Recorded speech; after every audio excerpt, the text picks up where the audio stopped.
Engine off ചെയ്തോ, engine off ചെയ്തോ. കൈമൾ മാഷ്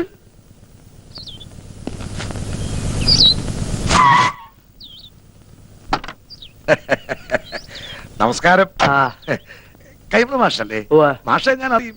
കൈമൾ മാഷ് തന്നെ, പക്ഷെ മാഷ ഞാൻ അറിയില്ലോ. അറിയാൻ വഴിയില്ല, അത്രക്ക് അറിയപ്പെടുന്ന ആളൊന്നുമല്ല ഞാൻ. പക്ഷെ ഇനി അറിയും. അറിഞ്ഞാ പിന്നെ മറക്കേയില്ല. ഈ ചുറ്റുവട്ടത്ത് ഇങ്ങനൊരു കല്യാണം നടന്ന അറിവില്ല. വഴിതെറ്റി വന്നാ? വഴിയൊന്നും തെറ്റിയിട്ടില്ല, നേർവഴിക്ക് തന്നെയാ വന്നത്. പുളിക്കത്തറവാട്ടിലാ കല്യാണം നടന്നു. ആഹാ, എത്തിയോ വാനരന്മാര്? എന്റെ ജാമ്യത്തിലാ നമ്പീശൻ ഓമനക്കുട്ടനെ കല്യാണം കൂടാൻ വിട്ടത്. എവിടെ അവൻ? കാറിന്റെ മുൻസീറ്റിലുണ്ട്. ഞാനിവിടെ ഉണ്ട്. നീ എന്താടാ ഇവിടെ ഇരിക്കണേ?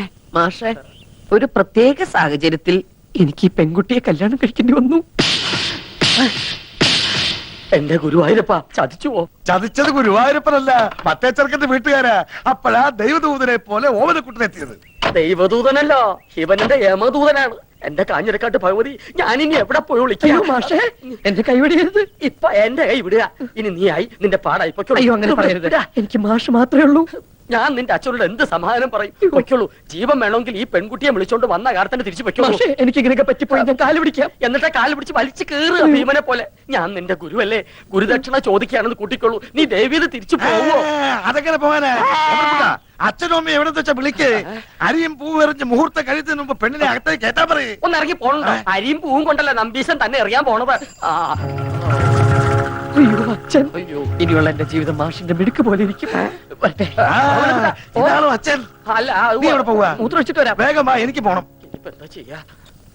നമസ്കാരം. നമസ്കാരം. ആരൊക്കെ വിരുന്നുകാര്? വിരുന്നുകാരല്ല, കല്യാണക്കാരാ. ഞാൻ തീരെ പ്രതീക്ഷിച്ചില്ല കേട്ടോ. എവിടെ ഉള്ളവരാ? ഞങ്ങൾ ഇനി ഈ വീട്ടുകാരാ പോവുക അല്ല പക്ഷേ?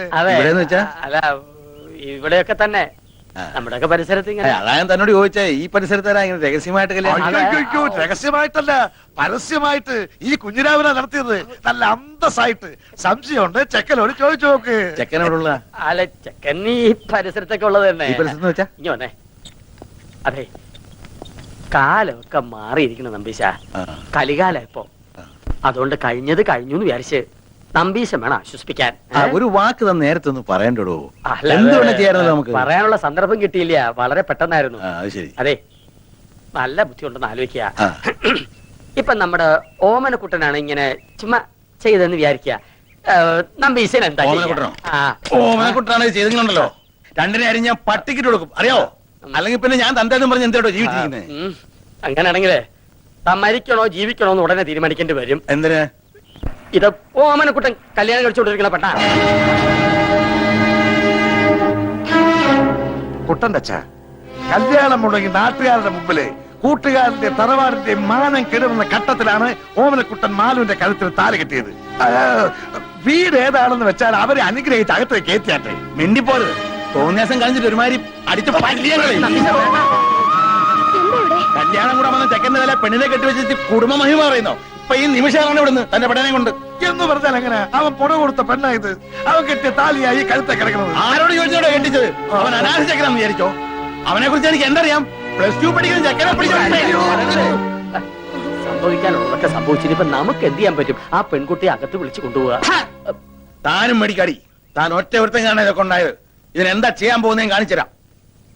തന്നെ തറവാട്ടുകാരെ മുഴുവൻ ഞാൻ കോടതി കയറ്റും. പിന്നെ എന്റെ മോൻ കെട്ടി താലി അത് ഞാൻ കോടതി വെച്ച് അഴിപ്പിച്ചിരിക്കും.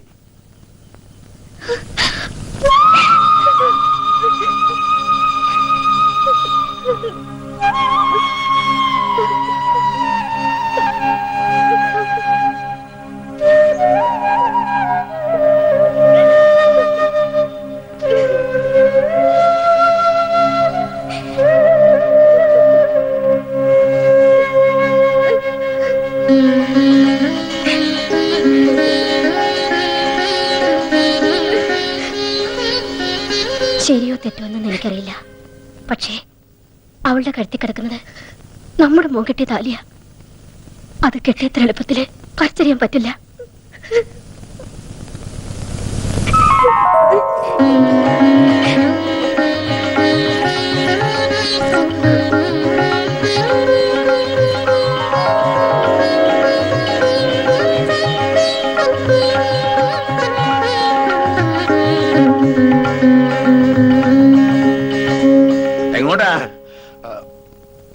അകത്തേക്ക് താൻ പോണ്ട.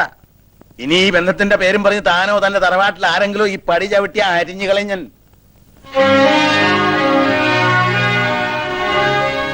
വിഷമിക്കണ്ട. എനിക്ക് സന്തോഷായ മാഷെ. കുറച്ച് മനപ്രയാസം ഉണ്ടായെങ്കിലും അവക്ക് ഈ ഭാഗ്യം ഉണ്ടായല്ലോ. മാതിരി വാ. എനിക്ക് എന്നാണാവോ ഇങ്ങനൊരു ഭാഗ്യം ഉണ്ടാവുക?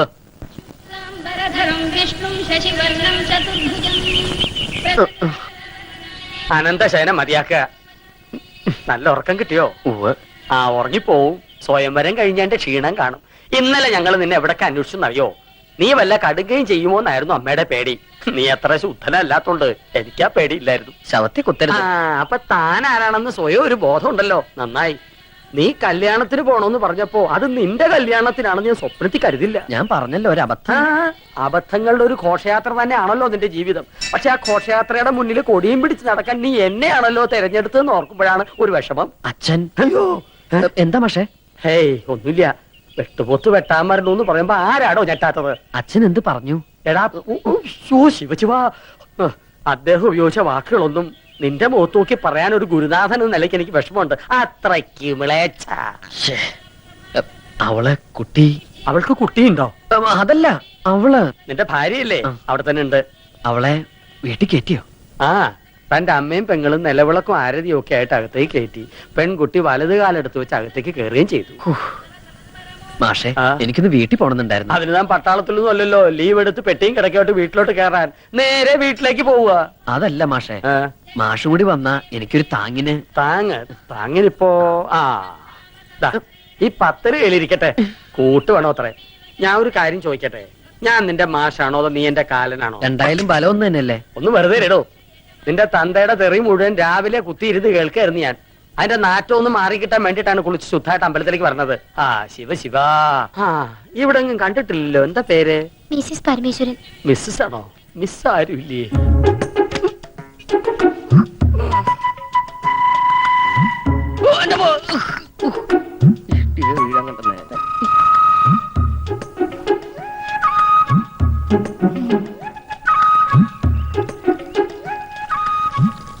അല്ല, ഇന്നലെ മൂത്താപ്പ എവിടെയായിരുന്നു?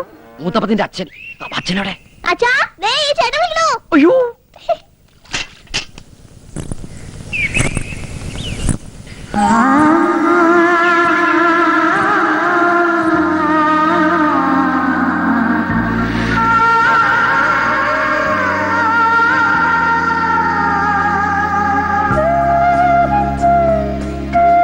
ഓർക്കപ്പുറത്ത് കിട്ടിയ ആളല്ലേ. മുഖം ശരിക്കും കാണുന്നത് ഇപ്പോഴാ. അല്ല, ഇതാണ് ഞാൻ കിട്ടിയ താലിയില്ലേ. ആ വെപ്രാളത്തിന്റെ ഇടയില് ഒന്നും അങ്ങോട്ട് ശ്രദ്ധിക്കാൻ പറ്റിയില്ല. ചില സാങ്കേതിക കാരണങ്ങളാൽ ഇന്നലെ രാത്രി വരാൻ പറ്റിയില്ല. ഇന്നലെ നമ്മുടെ ആദ്യരാത്രി ആയിരുന്നല്ലോ. ആദ്യരാത്രിയിൽ ആരും ഉറങ്ങാറില്ല എന്ന് പറയുന്നത് വളരെ ശരിയാ. ഇന്നലെ ഞാൻ ഒരുപോലെ കണ്ണടച്ചിട്ടില്ല. ഓരോന്ന് ആലോചിച്ച് ഹാലും ചോട്ടി കിടന്ന് ഉറങ്ങിപ്പോയി. ഉറങ്ങിയൊന്നുമില്ല. അച്ഛനെ എനിക്കങ്ങനെ മാലു വിചാരിക്കണ പോലെ പേടിയൊന്നുമില്ല. പിന്നെ അച്ഛന്റെ ഒരു സന്തോഷത്തിന് വേണ്ടി ഞാൻ പേടി അഭിനയിക്കുന്നല്ലേ. അവരുടെ സന്തോഷല്ലേ നമ്മുടെ സന്തോഷം. എന്തിനെങ്ങനെ പേടിക്കണേ? എന്റെ മീശ കണ്ടിട്ടാണോ? പുറമെ കാണുന്ന പോലെ ഞാനത്ര റഫ് ആൻഡ് ടഫ് ഒന്നും അല്ലട്ടോ.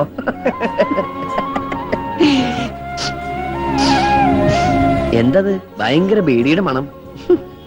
ഞാൻ വലിക്കില്ലട്ടോ. അച്ഛൻ ഭയങ്കര ബീഡി വലിയ. സ്റ്റാൻഡേർഡ് ഉള്ള എന്തെങ്കിലും വലിക്കാൻ പറഞ്ഞ അച്ഛൻ കേൾക്കണ്ടേ? കൂടുതൽ വലിപ്പിക്കലടാ മോനെ.